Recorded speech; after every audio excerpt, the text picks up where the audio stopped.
Hey ladies and gentlemen, welcome back to the channel. As always, it is Nick here, back there, daily crypto news and analysis. And today we're going to be talking about Ripple and XRP, so let's just dive in and let's talk about a few things. So, first and foremost, the overall market is up about almost 2.25%. As we do see, Bitcoin ranging around like the 20.6K mark. Let me just refresh this, make sure everything is updated. So there we actually have it. It's 3.6%. Again, Bitcoin still ranging around like the 20.6K. Ethereum slightly over $1,200. And of course, altcoins like even XRP are up a little bit. It was actually up about almost like 7% earlier today, but it is up about almost 6%. On the 24-hour span, we are seeing altcoins like Quant doing absolutely massive moves. You love to see it. I mean, like 27%, 70% on the 7-day.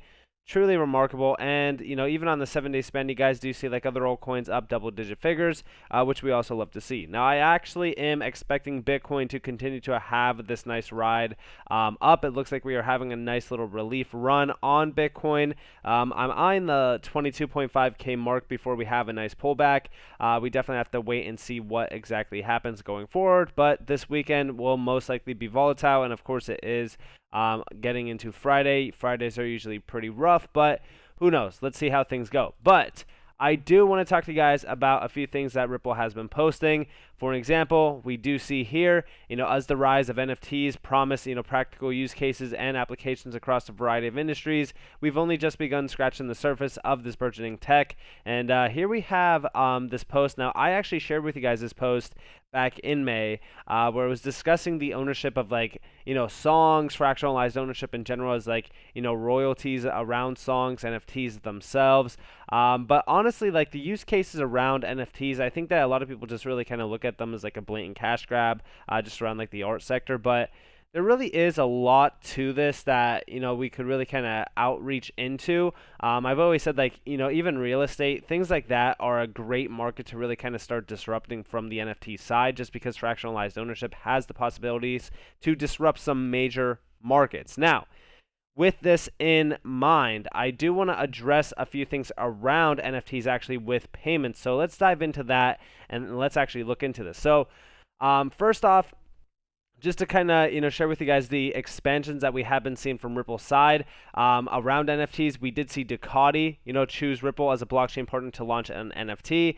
Lotus just recently also announced a partnership with Ripple again for the XRP ledger to do NFTs as well. Followed by just recently on the 11th, Cross Tower partners with Ripple to support NFTs minted on the XRP ledger. And then follow this up real quickly with what we just seen happen yesterday. Exclusive former Ripple executives raised $6 million for new NFT financing lending startup Supermojo. So as we are seeing them, aggressively move in on, the NFT sector, what I'm actually really excited for is the value behind NFTs themselves. Remember, tokenization actually has quite a bit of a, major stepping stone behind it to really kind of go after. I think that NFTs themselves, are extremely overlooked in what value they could actually derive and unlock. So for example, here we have on slide 3 of this new value crypto trends, and yes, we actually have the other one open as well. We're going to be addressing that over here as well. This is basically their new one that I just had open, but this is what we are talking about in regards to Web 3.0. I do think that Ripple is going to be, at the forefront of this as well with Hedera and some other names, but we do see when we look out across today's finance landscape, we see a tremendous amount of change. This isn't potential change or projected change, it's actual change. There are many factors driving that change, but this report focuses on the role of key blockchain use cases like payments and DeFi and other types often referred to as digital assets for those use cases, including cryptocurrencies, central bank digital currencies, and non-fungible tokens. Now, we do see the evolving internet, we do see the Web 3.0, the internet of value, we're basically getting to that point, and then we do see down here tokenize, manage, and move. Now, tokenization, like I've said, is a very large market to really kind of focus on. I try to warn you guys about it on a almost day-to-day basis, because honestly, it is going to be a very large market. And we do see down here, so primary research conducted globally surveying 800 plus finance leaders in financial institutions and 800 finance leaders in enterprises across 22 countries.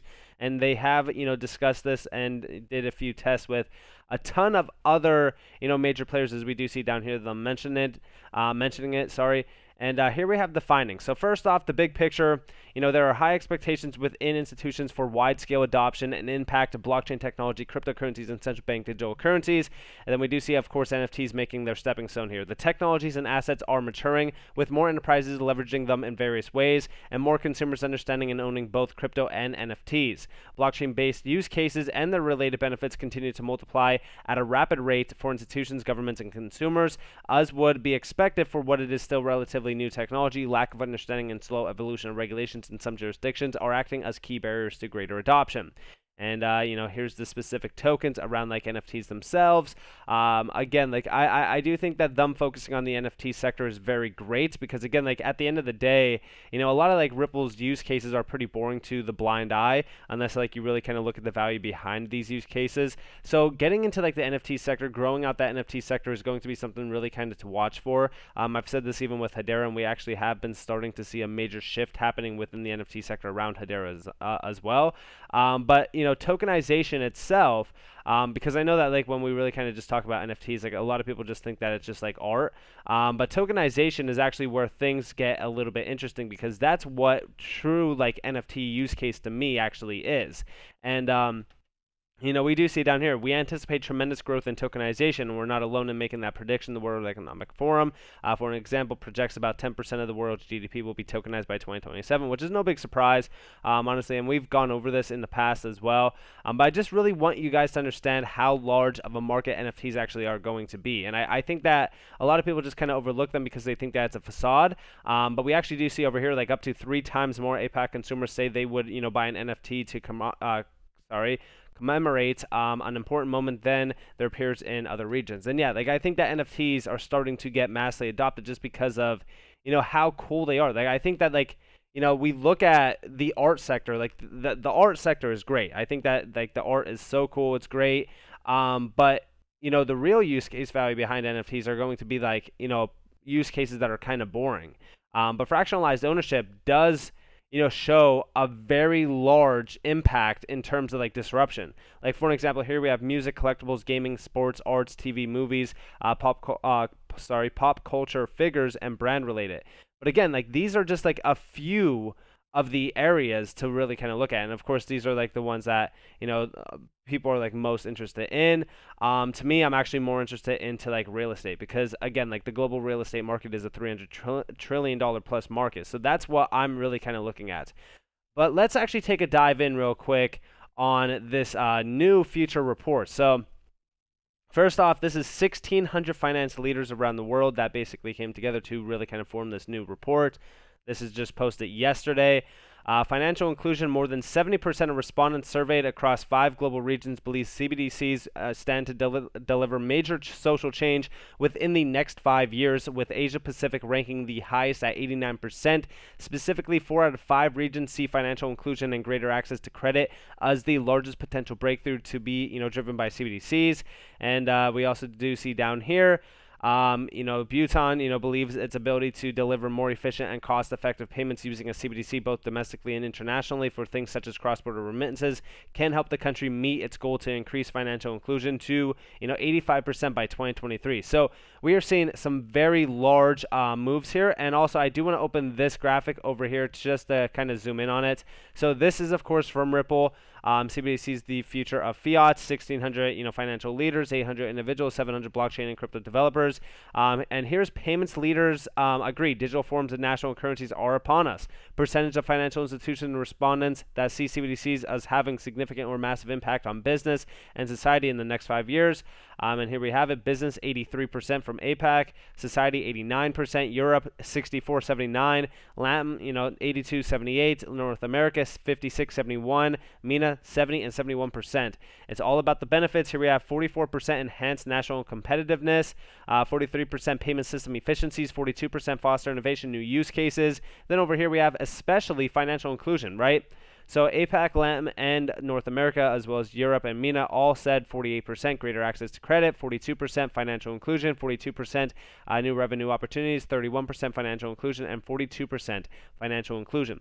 Financial inclusion is a very great area to focus on, and Ripple has been for a while. But we also do see here 85% of payment leaders at financial institutions globally think their country will launch a digital currency within the next 4 years.